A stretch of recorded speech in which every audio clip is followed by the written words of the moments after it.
In a recent address to top military leaders, Defense Secretary Pete Hegseth laid out his ambitious vision for the Pentagon.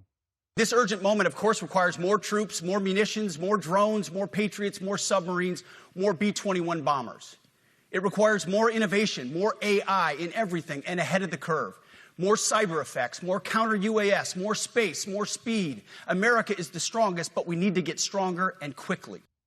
But questions remain about how the military translates that more of everything vision into reality, especially as technologies like drones and AI rapidly transform the battlefield.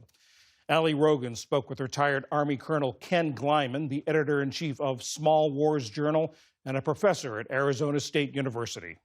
Thank you so much for joining us. We know that a big priority for the military right now is finding out which innovations to invest in. So what are some of the benefits of new technologies like these smaller, more agile, cheaper to develop drones? And what are some of their drawbacks? When we're talking about inexpensive but potentially lethal or highly capable systems, I mean, one of the great benefits is that they are attritable and that they don't cost a lot and they can be used on the battlefield, of course, without risking the life of an individual human. We are seeing this incredible innovation cycle in the current conflicts. And I think part of the issue that the U.S. is facing right now is that we are so used to these more expensive boutique systems that take a long time to develop and that we can't afford to lose. So the question for the U.S. right now is how to get these types of systems that are less expensive, that are highly, as I said, attritable and expendable. And does that mean that the U.S. is really in catch-up mode when it comes to investing in these types of innovations? I think the U.S. is in catch-up mode, certainly depending on who you're comparing the U.S. to.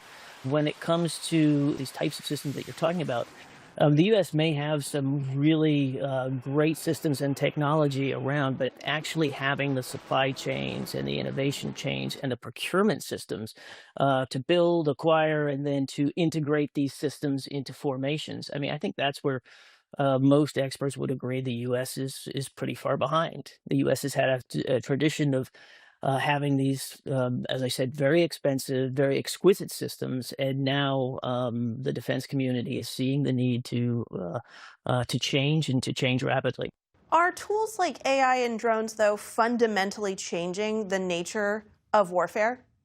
The nature of war remains the same and remains constant, but the character of warfare is what changes over time. And it changes because, partly because of technology, but also trends in human society.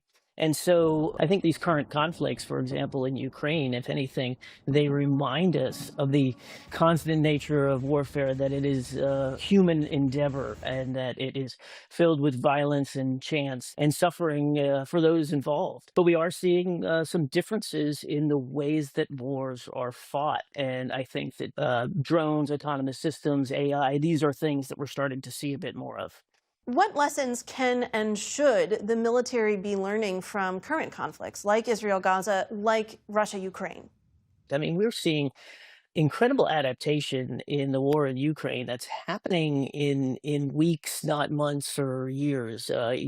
Innovation is happening between battles, not between campaigns or over the course of the year. And that rapid innovation cycle, changing the way units are formed, the way they fight, the tools they use, it's actually quite hard to keep up with that. So I think one of the most important lessons that the U.S. is trying to learn is how do we replicate that before you have the pressure, the necessity that happens within armed conflict? How do you create institutions that can rapidly adapt and then scale different capabilities that become important in the conflict? I think that is one of the most surprising lessons, and we've seen Ukraine be able to do that. And we've actually seen Russia a little slower, but be able to do that as well. And Secretary Hegseth has talked about needing more of basically everything, more troops, more big weapons, more nimble weapons, more strength. Is that realistic for a Defense Department which is well-funded but still has finite resources?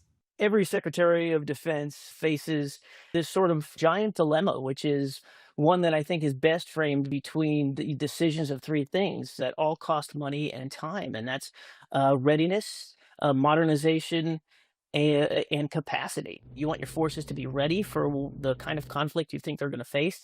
You want them to be modernized so that they are, ready for what's next and not behind. And then you want to have the capacity to fight the wars that you think you need. Everything's a trade-off. The more you spend on readiness, you might not be able to spend on modernization. The more you spend on modernization, you might not be able to afford the capacity you need.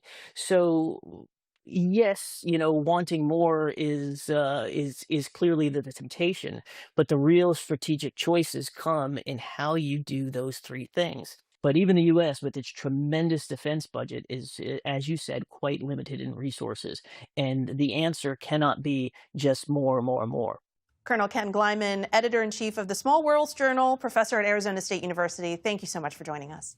Thank you. It's a pleasure.